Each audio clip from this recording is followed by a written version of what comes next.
बबलू और उसके दोस्तों की कहानी। ईमानदारी की ताकत। एक दिन बबलू, अली और यहाई स्कूल से वापस आ रहे थे। रास्ते में बबलू ने एक नया ख्याल पेश किया। यार, क्यों ना हम कुछ ऐसा करें कि हमें पैसे भी मिलें और हम कुछ सीख भी सकें। अली ने सवाल किया।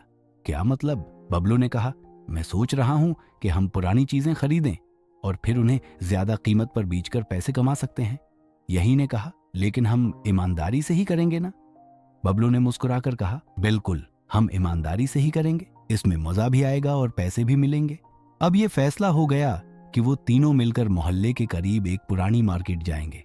वहां से खिलौने, किताबें और कुछ बर्तन खरीदेंगे और फिर इन चीजों को ज्यादा कीमत पर बेचने की कोशिश करेंगे।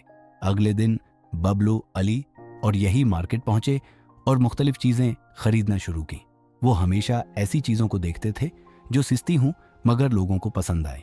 कुछ देर बाद वो तीनों सामान लेकर घर वापस आए। उन्होंने क्या कि सबसे पहले मोहल्ले में जाकर अपने सामान को बेचेंगे। यहाँ पर पप्पू का एंट्री हुई। पप्पू बबलू का कजन था और हमेशा कुछ न कुछ चालाकी की बातें करता रहता था।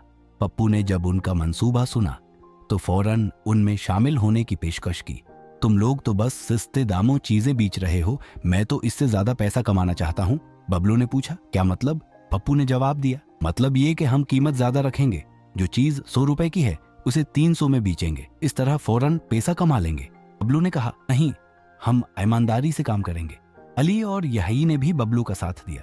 पप्पू ने हंसते हुए कहा, ईमानदारी से कुछ नहीं मिलता, तुम लोग तो बहुत सादा हो। फिर बबलू ने पप्पू को समझाया कि देखो, ईमानदारी ही सबसे बेहतर तरीका है। हम जो चीज बेचेंगे वो लोगों को फायदा पहुंचाएगी और हमें भी सच्ची खुशी मिलेगी। पप्पू ने कुछ सोचा और फिर कहा, ठीक है, तुम लोगों के साथ ईमानदारी से ही चलता हूँ।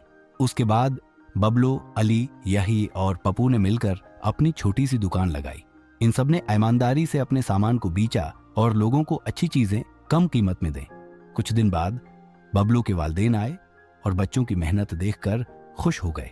बबलू के वालिद ने कहा, हमें फख्र है कि तुम लोग ईमानदारी से काम कर रहे हो, यह है असल कामयाबी। बबलू की वालदा ने कहा, यही सही है तरीका है, हमेशा ईमानदारी से काम करो, यही तुम्हारी कामयाबी की कंजी है। अब बबलू के वालिदैन ने एक सवाल किया, तुम लोग अभी तक अच्छा कमा रहे हो? बबलू ने मुस्कुराते हुए जवाब दिया, जी हाँ, हमने ईमानदारी से काम किया और हमें पैसा भी मिला, लेकिन सबसे बड़ी खुशी ये है कि हमने लोगों को फायदा पहुंचाया। लेकिन फिर पप्पू के वालिदैन आए जो गांव के जमींदार थे।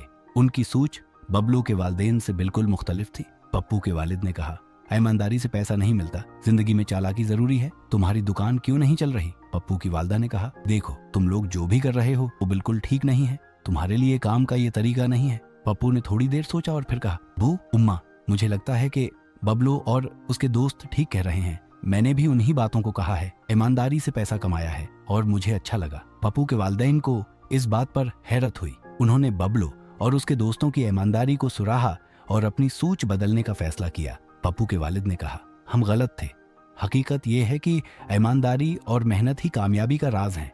हमने ये सबक सीखा। आखिरकार पप्पू के वालिदैन ने तस्लीम किया कि ईमानदारी से काम करना ही सबसे बेहतरीन रास्ता है। बबलू और इसके दोस्तों की मेहनत और ईमानदारी ने न सिर्फ इन्हें कामयाबी दिलाई बल्कि पप्पू के वालिदैन को भी अपनी गलती का एहसास दिलाया। ये कहानी हमें सिखाती है कि अगर हम ईमानदारी से काम करें और दूसरों का ख्याल रखें तो हम जिंदगी में कामयाब हो सकते हैं